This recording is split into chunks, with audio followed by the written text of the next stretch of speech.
16 წელია ვარ აკომპანიატორი ქომოჭალის კულტურის სახლში, მაგრამ არასამთავრობო ურთიერთობა დავიწყე 2018 წლიდან და დაახლოებით 4 თვეში მივიღე პირველი გრანტი. ჩემი ცხოვრება იმის მერე დადებითებისკენ შემოbrunდა და ყველაფერი განვითარებისკენ წავიდა, ბუნებრივია და იმის შემდეგ ვფიქრობ, რომ ვინ ვიყავი მანამდე. არავინ, ვიყავი დიასახლისი დედა და მხოლოდ სიმღერის მასწავლებელი.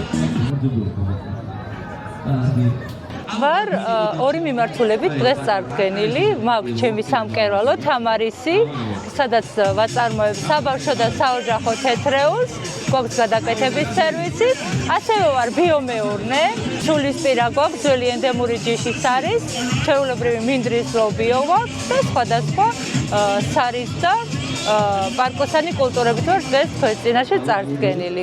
ბავშვობიდან ძალიან მეხერხებოდა კერვა.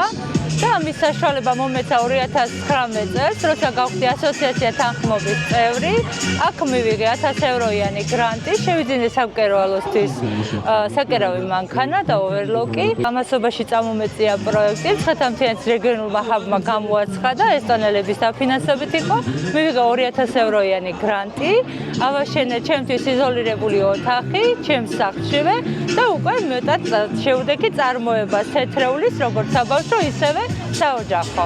ამ ყველაფერს ვერ დავიწყებდი, რო არ ყოფილიყო დაფინანსებები და გრანტები, იმიტომ რომ мотиваცია ერთია, მონდომება მეორე, მაგრამ ყველაფერს ჭირდება ფინანსები, რის საშუალებაც დღეს ჩვენს ქვეყანაში და მით უმეტეს ქალებს არ გვაქვს. ამასთანავე ვარ ბიომეურნე, დასაქმებულები ვართ ოჯახის წევრები, ორივე ბიზნესში.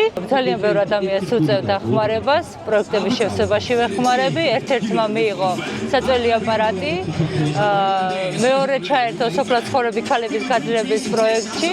ეხლა ფაოსთან თანამშრომლობ და ჩვენი კულტურის სახლის რეაბილიტაციაზე მაქვს ანუ პროექტი დაწერილი და დიდი მეციტოებ, რომ დაგეხმარებიან. მადლობა ევროკავშირს ჩვენი ქვეყნის დახმარებისთვის, თითოეული ჩვენი მეწარმის სახელით ჭირდება ძალიან ბევრი დაფინანსებები, გრანტები, რომ განმოვითაროთ ჩვენი ქვეყანა და გავიდეთ ჩვენს ფარგლებს გარეთ.